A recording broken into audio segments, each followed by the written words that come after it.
What up? It's Lauren with Just Vegan, and we're in each episode we try to look at a different aspect of the vegan lifestyle. And oh, if you watched last week, you would know you are on holiday with me to Malta. Now, last week we were in Valletta, and this week we are on Gozo. Now, this is part two of my three-part travel series because we'll be doing two episodes about Gozo because I'm on a little day holiday doing a few adventure things, and I want to share it all with you. And of course, some good vegan eating. And if you're new to the channel, please make sure you subscribe because believe me, you do not want to be missing out on these deliciously good times.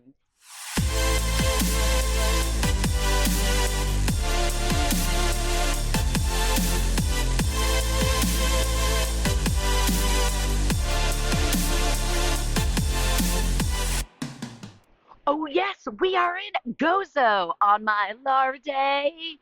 It's my Lauren holiday. I like to take one once a year, and they tend to be packed with a lot of activities because it's my like action-packed holiday. And I'm bringing you with me. We will be doing, of course, some vegan eating, and I will be sharing with you some of the activities I'm doing.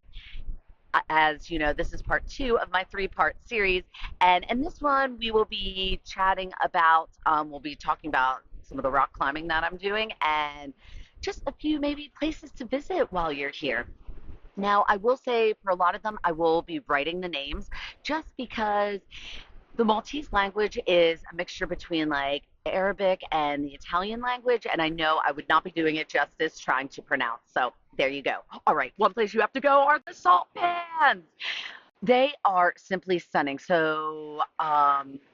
They are along the coastline, and basically the salt water comes in and it evaporates, leaving salt. So it's like natural salt, which I believe, is an export of Malta. There you go. Definitely something to check out. Now, on the way to the salt pans, if you're coming from Marsalforn, which is where I am staying, that is where the scuba diving center is, because I will be getting my advanced PADI scuba diving license while I'm here, which I will talk more about in next week's episode.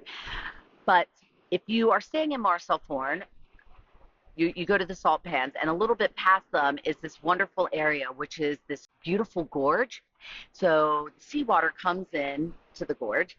There's definitely some steep steps to walk down. So I would recommend if you do go, it's probably not for everyone. I wouldn't say it's accessible to everyone. Just something to know before you adventure down there. But oh my gosh, so it's this beautiful pebble beach, and then it's this lovely gorge. It is gorgeous, pun intended. Oh yeah, there's some caves underneath. It is simply wonderful, relaxing, so beautiful, and well worth the trip. So I'm leaving the name here for it, and it is a spot not to miss while you're in Gozo. After going to the salt pans and seeing all of that, it's time to eat. Okay, so right here in Marsalforn, there is a vegetarian, but mainly vegan restaurant called Alive Bistro. Ah, wow. Oh gosh.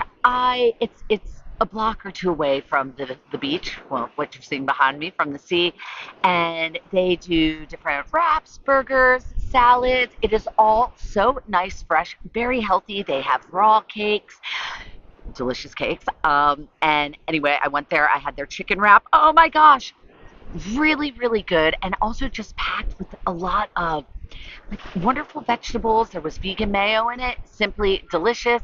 I also had an elderflower lemonade to wet my whistle. Yum, yum, yum. The owner, she is so insanely wonderful and friendly, and it's a small business, which I 100% want to support. Oh, and of course, obviously, I had to get a dessert. Oh, yeah. Even though I was quite stuffed because the wrap was definitely substantial, but I went for their Snickers cake. Layers and layers of goodness cutting into it. It literally melted in my mouth. I would highly recommend this spot if you are on Gozo. It's also well worth the trip if you're not staying in Marsalforn because, well, we want to support a vegan vegetarian business, but also there's a wonderful beach in Marsalforn, so you could go to the beach, grab something to eat. Oh, yes. Success! But really, really good. For those adventurers out there, I would definitely recommend rock climbing here in Gozo. It is incredible. They have different types of climbs for all varieties of people. Like, for instance, I'm a bit of a beginner, still have a lot to learn, but they have enough for like beginners, intermediates, pros.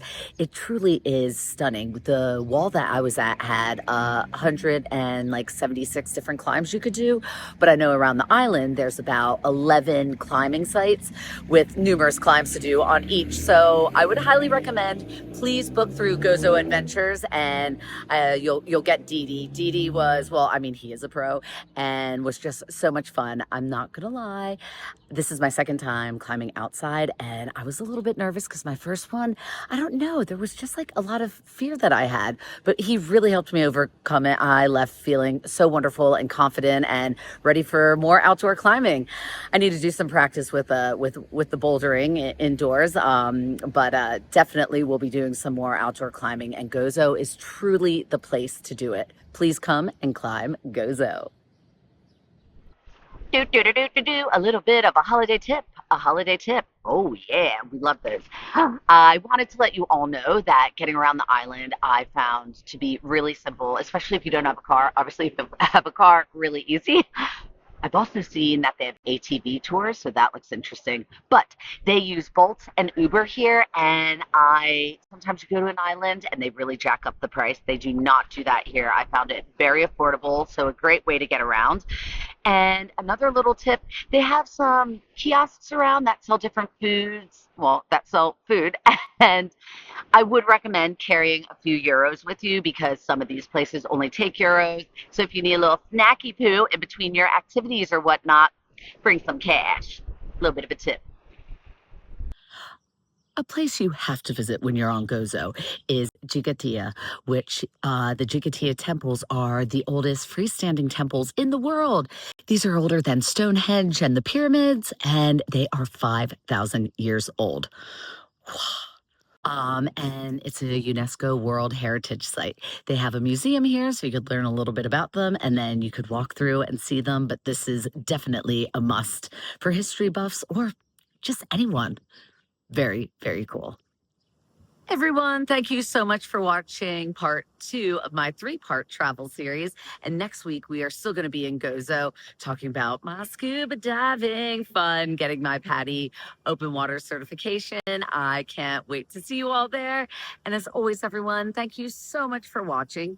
And please make sure you like, share, and subscribe to Just Veganin, and follow me on Instagram at Just Veganin.